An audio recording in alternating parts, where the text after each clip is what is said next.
Hi hello నమస్తే అండి. Welcome to Radharani's kitchen. ఈరోజు నేతితో తయారైన వంకాయ పప్పుని తయారీ విధానం మీకు చూపిస్తున్నానండి. తయారీ విధానం తెలుసుకుందాం. వంకాయ పప్పుకి కావలసిన ఐటమ్స్ ఇవన్నీ. ముందుగా తగినంత వాటర్ తీసుకున్నాను. ఈ వాటర్ని వేడి చేసుకుందాం.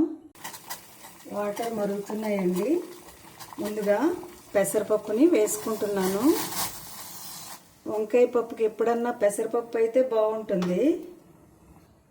పెసరపప్పుని వేసుకుని నీళ్ళల్లో ఉప్పు పసుపు వేసి ఇలా వంకాయ ముక్కల్ని ముందుగానే కట్ చేసి ఉంచుకున్నాను.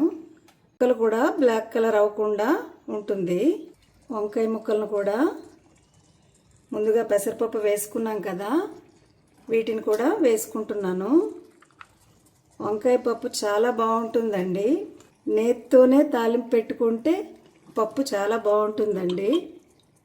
ఉడుకుతూ ఉన్నాయి కదా, ఇప్పుడు ఒక పావు గంట అయితే పడుతుందండి. కుక్కర్లో ఎప్పుడూ పెట్టుకోకూడదు, ఇలా స్టవ్ మీద పెట్టుకుంటేనే బాగుంటుంది.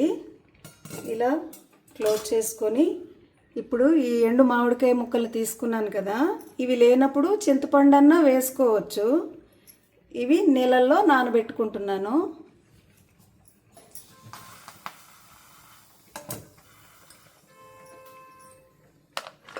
ఇలా వేసుకొని నీళ్ళల్లో అలా నానబెట్టుకుని ఉంచుకోవాలి. పప్పు ఇదిగోండి, ఈ మాత్రం ఇలా ఉడికింది కదా. ఇలా ఉడికినప్పుడు 2 టమాటాలని వేసుకుంటున్నాను. టమాటా వేసుకోకపోయినా పర్వాలేదు, కానీ నేను వేసుకుంటున్నాను. ఒక పెద్ద సైజు ఉల్లిపాయ ఒకటి కట్ చేసుకొని వేసుకుంటున్నాను. 2 పచ్చిమిర్చి. టమాటా, పచ్చిమిర్చి, ఆనియన్స్ వేసుకున్నాక 5 నిమిషాల తర్వాత ఇదిగోండి ఈ మాత్రం పసుపు, తగినంత ఉప్పుని వేసుకుంటున్నాను. ఈ మామిడికాయ ముక్కల్ని నానబెట్టుకున్నాం కదా, వీటిని కూడా వేసుకుంటున్నాను. మామిడికాయ ముక్కలు లేవు అనుకోండి, చింతపండు వేసుకోవచ్చు. పులుపు అయితే కంపల్సరీ వేసుకోవాలి. ఈ మాత్రం కారం వేసుకుంటున్నాను. పప్పు ఉడికిపోయిందండి. ఎండు మామిడి వంకాయ పప్పు. ఇదిగోండి వంకాయ ముక్కలు కూడా బాగా సాఫ్ట్గా అయిపోయి, ఒకవేళ మీకు కావాలనుకుంటే అలా చూసుకోండి. చూడండి, వంకాయ ఉడికింది, టమాటా కూడా ఉడికిపోయింది. ఇదిగోండి, ఉడికిందా లేదా అనడానికి మనం అలా చెక్ చేసుకోవచ్చు. ఉడికిపోయింది. మరి వీటిని ఎక్కువగా రుబ్బుకోకూడదు, అలా ఉంటేనే టేస్ట్ బాగుంటుంది. రెడీ అయిపోయిందండి పప్పు. తగినంత కొత్తిమీరను వేసుకొని స్టవ్ మించి దించేసుకుంటున్నాను. తాలింపు వేసుకుంటున్నానండి. నేతిని వేసుకుంటున్నాను.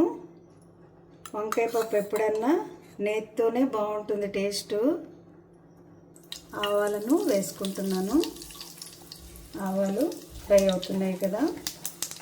ఈ మాత్రం జీలకర్ర అయితే పడుతుంది, ఎక్కువగానే వేసుకోవాలి.